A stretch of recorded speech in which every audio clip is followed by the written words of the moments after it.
یا اللہ، میں اپنا ایمان کا سفر شروع کر رہا ہوں تیرے نام سے۔ یا رحمان یا رحیم، مجھ پر اپنی رحمت نازل فرما، مجھ کو اپنی رحمت کے سائے میں لے کے چل۔ یا اللہ، مجھ پر کرم کر، میرے راستے ہموار کرتا جا، رکاوٹیں ہٹاتا جا، تالے کھولتا جا۔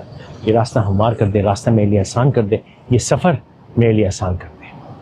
یا ارحم الراحمین، مجھے سفر میں ثابت قدم رکھنا اور کامیابی عطا فرما۔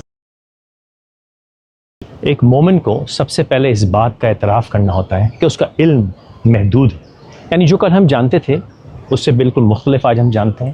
جس چیز کو ہم غلط سمجھتے تھے آج صحیح ثابت ہو گئی، جسے ہم صحیح سمجھتے تھے آج غلط ثابت ہو گئی۔ تو یہ اعتراف کرنا ہے کہ ہمارا علم اور ہماری سمجھ اور سوچ محدود ہے۔ تو جو بات ہم جانتے ہیں، جو نہیں جانتے، جس دنیا کو ہم نے دیکھا ہے، جس کو نہیں دیکھا، جو بات ہم سمجھتے ہیں نہیں سمجھتے، جس آسمان کو ہم نے اب دیکھا ہے جو اب تک نہیں دیکھا، جس چیز کو ہم کائنات سمجھتے ہیں وہ اس سے بہت زیادہ، جس چیز کو ہم تمام عالم سمجھتے ہیں اس سے بہت زیادہ، ہر چیز کا رب اللہ تعالیٰ ہے۔ اس بات کا نہ صرف آپ نے اعتراف کرنا ہے بلکہ اس کی حمد بھی کرنی ہے، اس کی تعریف بھی کرنی ہے، اس کا ذکر بھی کرنا ہے، اور یہی ہے الحمدللہ رب العالمین۔ اللہ تعالیٰ رحمان اور رحیم ہے، اس کی رحمت اور کرم بے پایا ہے، بے لوث ہے، بے حد ہے۔ وہ صرف یہ چاہتا ہے بدلے میں کہ آپ اس کی ابدیت کا اقرار کریں، اس کے وجود کا اقرار کریں، یہ مانیں کہ وہ رب العالمین ہے۔ جب آپ یہ مان لیتے ہیں کہ رب العالمین ہے، وہی ارحم الراحمین ہے، تو اس کی رحمت اور کرم کے دروازے، اس کی نعمتوں کے دروازے آپ کے اوپر کھل جاتے ہیں۔ مالک یوم الدین گو کہ ایک چھوٹی سی آیت ہے، لیکن قرآن کا یہی کمال ہے سبحان اللہ کہ اس چھوٹی سی آیت میں انسان کے پورے وجود کا راز چھپا ہوا ہے اگر سوچیں اور سمجھیں تو۔ جب ہم یہ کہتے ہیں کہ آخرت کے دن ہے، اس کا مالک اللہ تعالیٰ ہے، تو ہم اس بات کا اعتراف کرتے ہیں کہ آخرت کے دن ہے، اور پھر یہ بھی اعتراف کرتے ہیں کہ دنیا تو عارضی ہے، یہ زندگی تو عارضی ہے، اس کے معاملات میں جو ہم الجھے رہتے ہیں یہ تو عارضی ہے۔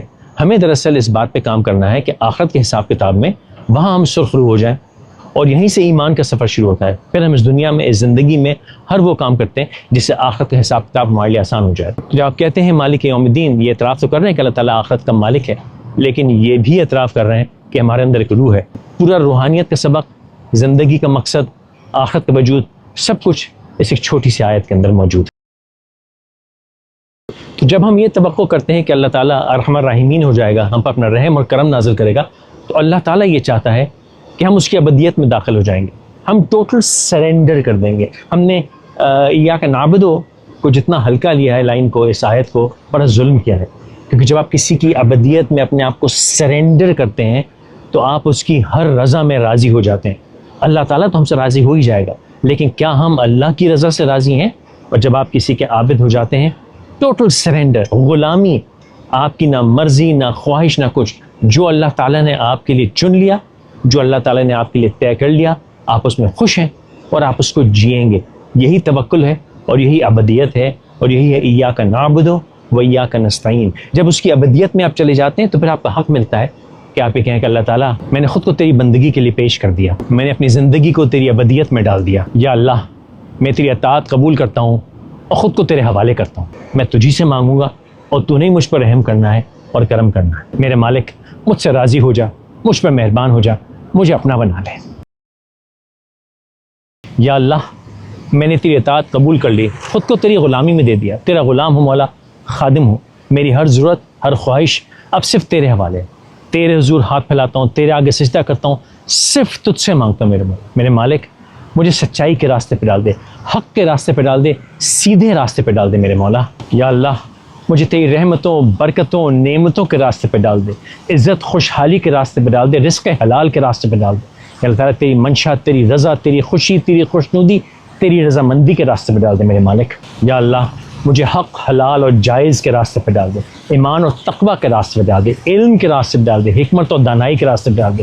یا اللہ، مجھے دنیا اور آخرت دونوں میں کامیابی کے راستے پہ ڈال دے میرے مالک، مجھے صراط مستقیم پہ ڈال دے۔ یا اللہ، میں جانتا ہوں کہ میری عقل، میری سوچ، میری سمجھ بہت محدود ہے، میں صراط مستقیم پہ چلنا چاہتا ہوں، سیدھے راستے پہ چلنا چاہتا ہوں، لیکن اگر تو نے میری مدد نہ کی، یہ راستہ مجھے نہ دکھایا، تو میں ناکام ہو جاؤں گا۔ تو میرے اللہ، مجھے سیدھا راستہ دکھا، مجھے نہیں معلوم وہ راستہ کیا ہے، بس میرا ہاتھ پکڑ اور اس راستے پہ ڈال دے جس راستے پہ وہ لوگ چلے جو ایمان والے تھے، جن پہ تیری نعمتیں، تیری رحمتیں، تیری برکتیں نازل ہوئیں، وہ جو تیرے پسندیدہ لوگ تھے، وہ لوگ جو تیرے بتائے ہوئے سیدھے راستے پہ چلتے تھے۔ یا اللہ، میرا ہاتھ پکڑ اپنے منتخب بندوں کے راستے پہ ڈال دے، اس راستے پہ چلنے کی توفیق عطا فرما، اس راستے پہ قائم رہنے کی توفیق عطا فرما، مجھے اس راستے پہ ثابت قدم رکھ میرے مولا، اور مجھے دنیا آخرت دونوں کی کامیابی دے دے۔ یا اللہ میں جانتا ہوں کہ شیطان مجھے سیدھے راستے پہ چلنے نہیں دے گا، تو مجھے جتنا راستہ دکھائے گا میں جتنا اس پہ چلنے کی کوشش کروں گا وہ اتنی ہی زور سے مجھے بھٹکائے گا، میں جتنا سیدھے راستے پہ چلوں گا وہ اتنا ٹیڑھا راستہ مجھے دکھائے گا۔